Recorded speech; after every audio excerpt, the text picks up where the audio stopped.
Hey guys, welcome to the channel. My name is Joey.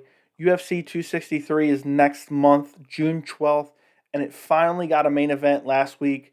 Israel Adesanya will be defending his middleweight title against Marvin Vettori in a rematch that happened a few years ago in a competitive fight.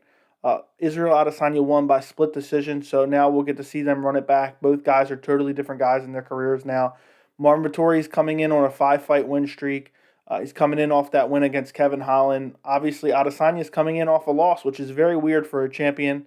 But he moved up to 205, fought Jan Blachowicz, and lost by decision. So he'll be coming in off a loss, which is just a weird position to be in for a champion. We'll see if he can rebound with the win against Marvin Vettori.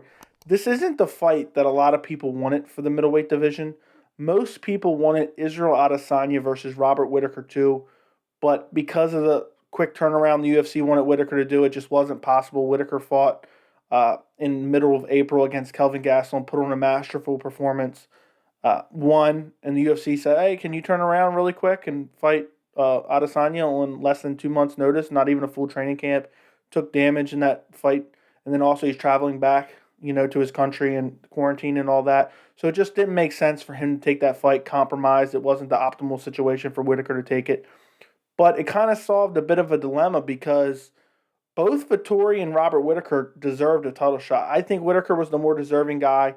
He lost his belt to Adesanya in 2019, got TKO'd in the second round. But since then, he's gone on a winning streak. He beat Darren Till. He beat Gastelum. He's just won a lot of, he's on a 3-fight winning streak, won a lot of quality, beat a lot of quality guys since he's lost the title. And a lot of guys don't do that. They lose their title. They're begging for an immediate rematch. They want to win one fight and then get back in there for the title. But Whittaker won 3 fights against 3 quality guys and is ready to get that rematch with Israel Adesanya.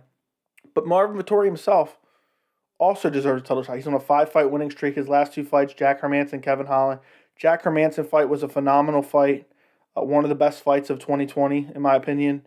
Doesn't get enough respect for it. The Kevin Holland fight wasn't super impressive, but it is what it is. He definitely deserves it. The middleweight division has kind of been cleared out, with Whittaker beating Till and then Cannonier and then Gastelum most recently. There's really not many people left. So it's either Vettori or Whittaker, and it's going to be Vettori. And the best part is Whittaker can sit out until fall or winter and fight the winner of this fight. I don't know, though, because if Vettori wins, Adesanya may get a rematch. So Whittaker might get screwed one way or another. But either way, it's a great main event. I can't wait to see how it goes down. I'm not as excited for it as if I would have been if Whittaker was fighting for the belt. But, man, this card is so good. The co-main event is Deiveson Figueiredo versus Brandon Moreno, too. They fought in December. Phenomenal fight, back and forth fight. Was just an incredible fight. And it was a draw, but had that point not been taken from Deiveson, I think Deiveson would have won. But either way, people were expecting Figueroa to go in there and just destroy Moreno, and that's not what happened at all. It was super competitive, a super fun fight. I can't wait to see that fight again. The flyweights, a lot of people have been talking about killing off the flyweight division for a while. I have no desire to see that. There's a lot of fun fights coming up in the future. You got Askar Askarov hanging out there. Figueroa has made it, the division great. I'm sad we don't have Mighty Mouse anymore, but it is what it is. Deiveson Figueroa has looked super impressive in his last couple fights. That destruction of Joseph Benavidez both times. And then this phenomenal fight against Moreno. And then the beautiful win against Alex Perez. I can't wait to see this rematch. But the fight that I think most people are going to be excited for, which I'm actually disappointed because it got moved from UFC 262 to UFC 263. It was originally supposed to happen this upcoming weekend at UFC 262, and it just sucks that it's not. But it's Leon Edwards versus Nate Diaz at 170.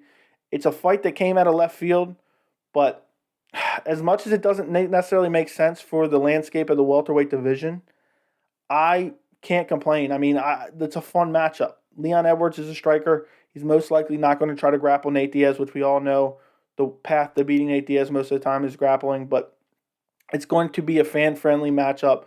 Nate Diaz is going to have a top guy to try to beat. And Nate Diaz, a lot of people always complain he's making excuses, this and that. But Nate Diaz, when he does fight, he's always trying to fight the best available guy.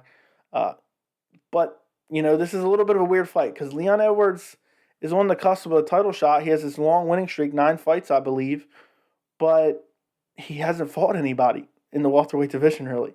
So I don't think he should get a title shot by beating Nate Diaz, the same as I don't think Nate Diaz should get a title shot for beating Leon Edwards, even though that would be a super quality win.